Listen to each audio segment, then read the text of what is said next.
पर रामचंद्र जी का महल था, उसमें जाके प्रवेश करते हैं और प्रवेश करते ही जैसे ही लक्ष्मण के ऊपर दृष्टि पड़ती है और वह कहाँ आ गए, हम घबरा गया, अब तो मारे गए, ऐसे स्थान पर। लेकिन बहुत सारे फूलों आदि को, पुष्प आदि को लेकर के वह स्वागत में गया था कि ऐसे वह राजा राम है जो सबके लिए इस प्रकार की वस्तुएं प्रदान करते हैं, सभी सुखी हो जाते हैं। और जैसे ही वह लक्ष्मण को देखकर भागने लगा तब कहा, रुको रुको, क्यों भाग रहे हो, डरने की कोई बात नहीं, वापस आ जाओ। और वापस वह आया और उन्होंने अच्छी तरह से उन रामचंद्र जी की स्तुति करके और पुष्पांजलि उनके लिए दे दी।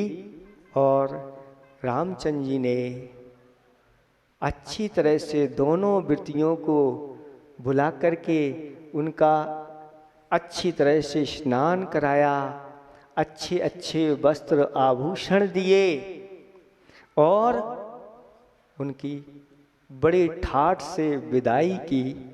और विदाई करने के बाद वह सोचता है, ओह ये तो महान पुण्यात्मा पुरुष हैं, मैंने इनके साथ कैसा व्यवहार किया और इन्होंने मेरे साथ कैसा व्यवहार किया। किसी ने कहा है, मारना है गर किसी को मार दो एहसान से, क्या मिलेगा गर किसी को मार दोगे जान से, जान से मारा हुआ कभी वापस आता नहीं और एहसान का मारा कभी सिर उठा सकता नहीं। ये कला किसके अंदर आती है, तो ये सम्यक दृष्टि पुरुषों के अंदर इस प्रकार की कला आ जाती है। और वह इतना ढनाढ हो गया पूरे नगर में, सारे के सारे उसके जाति वाले उसको देख करके उन्होंने भी उस धर्म को अंगीकार कर लिया। और यह विचार करता है कि हे भगवान, मैंने क्या किया, मैंने बहुत बड़ा अपराध किया, अब तो मुझे इस अपराध की सजा मिलना चाहिए। और इस अपराध की सजा यही हो सकती है कि अभी घर बार छोड़ करके मुझे दिगंबर दीक्षा धारण कर लेना चाहिए। और उस कपिल वृप्प ने मुनि दीक्षा धारण करके तपस्या प्रारंभ कर दी। कहाँ एक अज्ञानी का रूप था, अब वह ज्ञानी बनकर के, रत्नत्रयधारी बनकर के और कर्मों के क्षय में लग गए। धर्म की महिमा अपरंपार है। ये मनुष्य जीवन हमें इन व्रतों को धारण करने के लिए मिला है, शील संयम को धारण करने के लिए मिला है, दान पुण्य आदि करने के लिए मिला है। जितना हो सके अपनी शक्ति को छिपाना नहीं। जिनके जीवन में कभी वह कुल में ही जिनके धर्म नहीं मिला और वो भी आगे बढ़ गए और कहाँ से कहाँ पहुँच गए। ये सब धर्म की महिमा है। आप लोग ऐसे ही धर्म आप करते चले जाओ। आप जो कार्य कर रहे हो, ये सिद्ध चक्र की महिमा भी अपरंपार है। ये सिद्ध चक्रों की समूह की आराधना हमारे अनेक कार्यों को सिद्ध करने वाली है। जब ये पुण्य उदय में आपके आएगा, आप मन में जो चिंतन करोगे वह सब आपको प्राप्त होता चला जाएगा। इसलिए अच्छे आनंद के साथ ऐसे आष्टानिक पर्वों में तो आप लोग भली अगर ये पूरा विधान आदि कहीं नहीं मिले तो अलग से अपने बैठ करके उन सिद्धों की आराधना करना चाहिए। इसका फल बहुत, आज सुबह शांति धारा में बता रहे थे कि कल चतुर्दशी आने वाली है।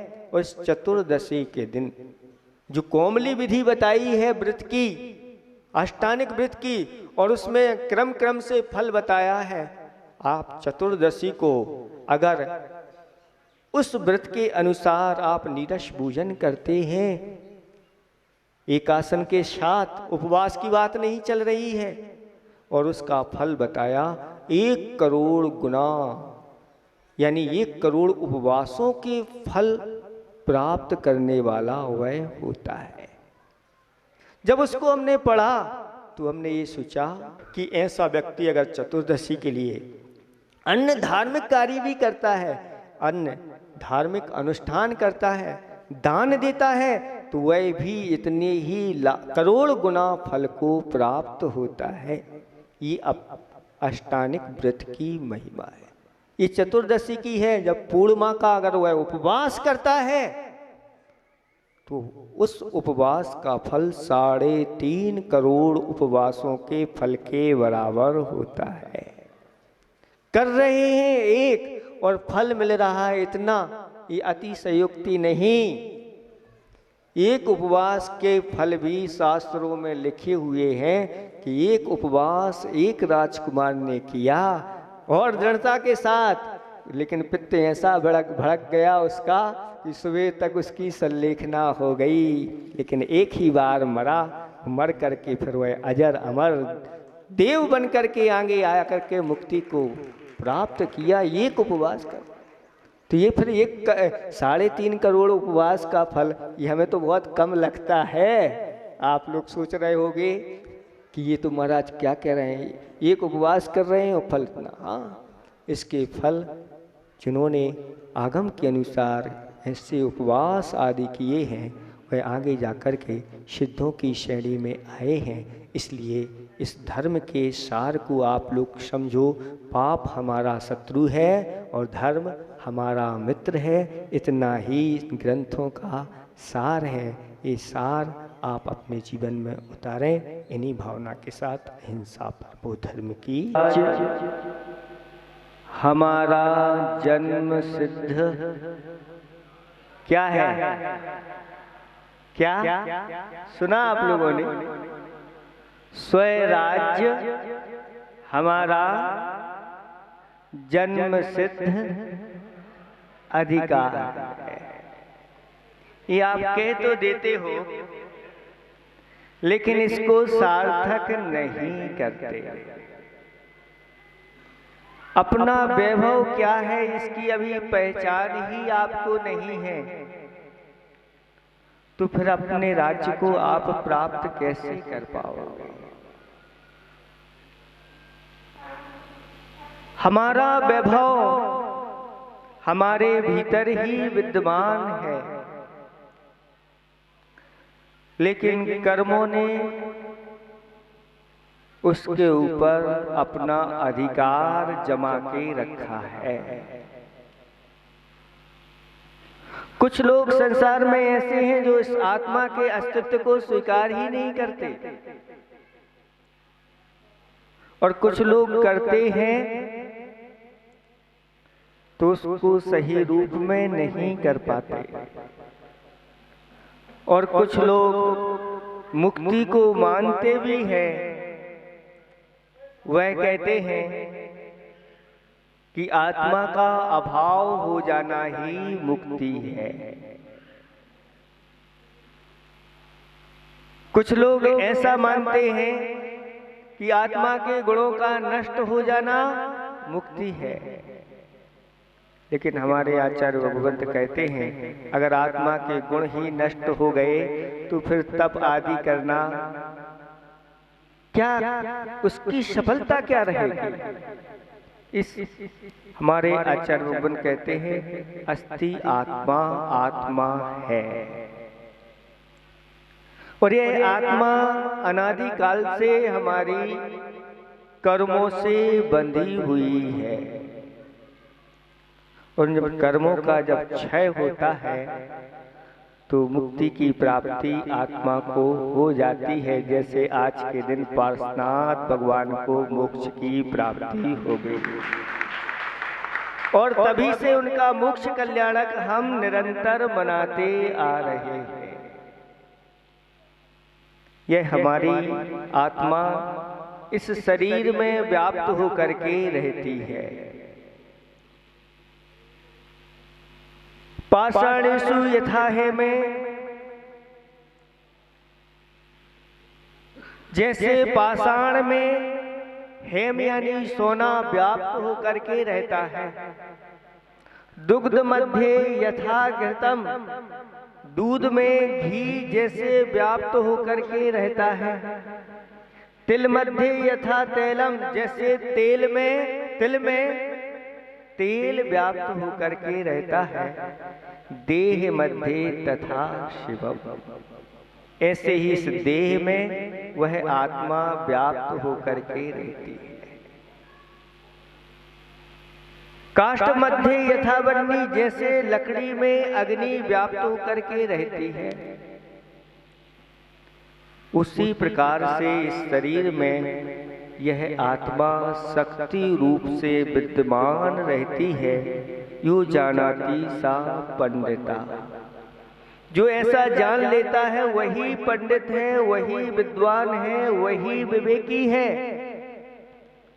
और जब ऐसा उसको भान हो जाता है और पुरुषार्थ करता है, तो जैसे तेल में से तिल निकल आता है और स्वर्ण पाषाण में से सोना निकल आता है, दूध में से घी निकल आता है, लकड़ी से जैसे अग्नि प्रकट हो जाती है, ऐसे ही अगर जीव पुरुषार्थ करता है।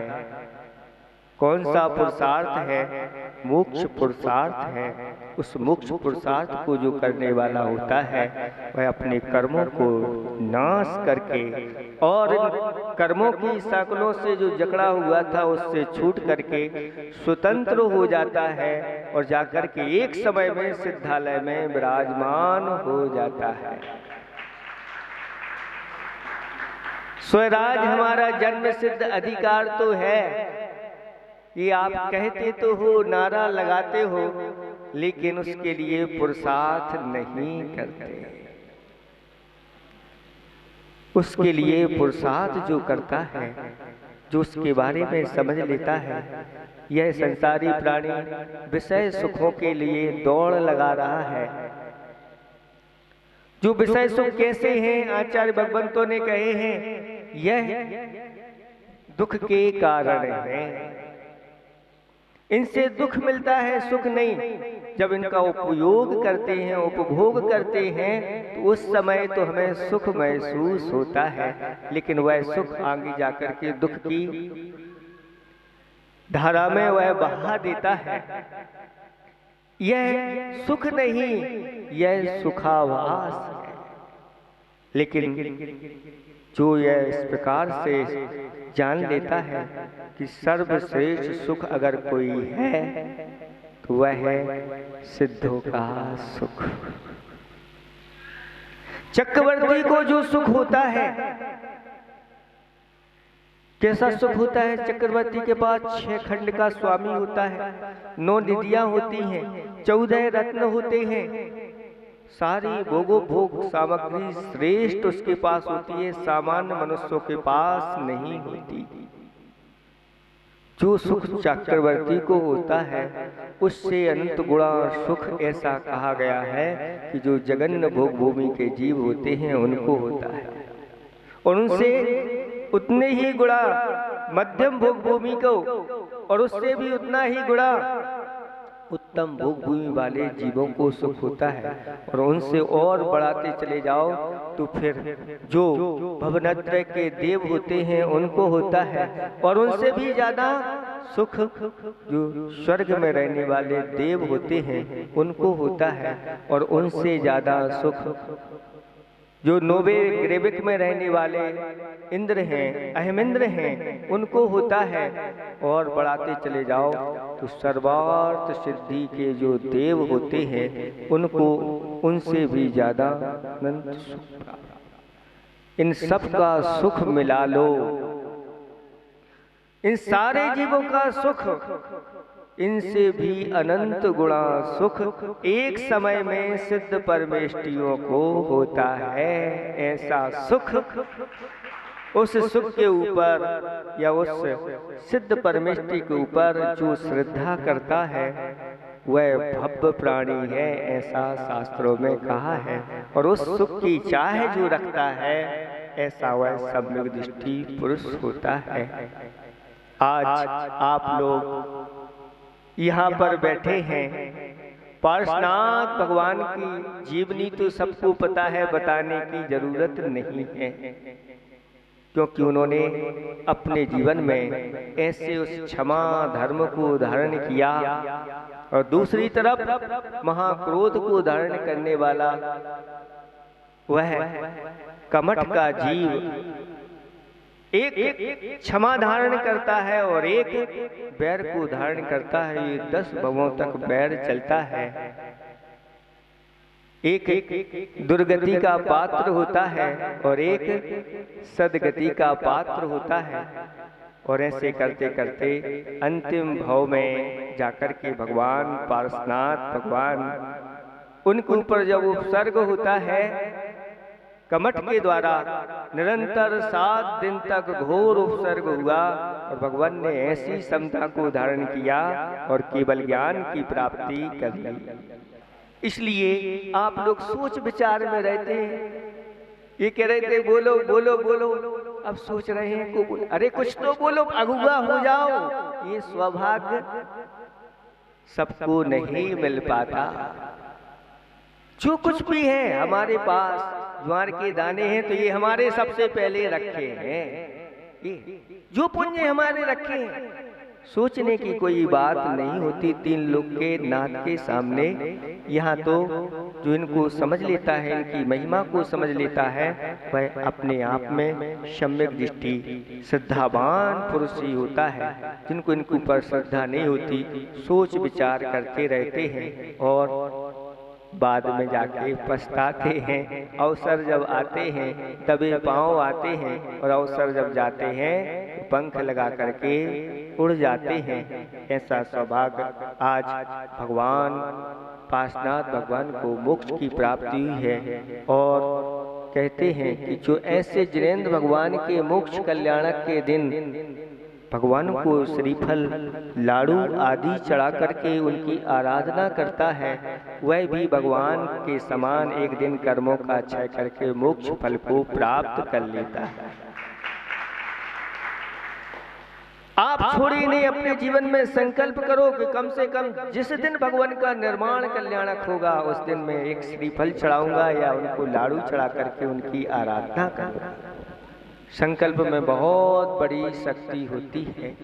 कहते हैं कि भगवान का दिया हुआ अल्प नहीं होता, जो बीच में टूटे वह संकल्प नहीं होता। संकल्प से क्यों डरते हो बंधुओं? संकल्प के बिना कभी जीवन का कायाकल्प नहीं होता। इसलिए आप लोग अच्छी भक्ति भावना के साथ, आराधना के साथ ये जिनाभिषेक करेंगे। इन्हीं भावना के साथ अहिंसा परमो धर्म की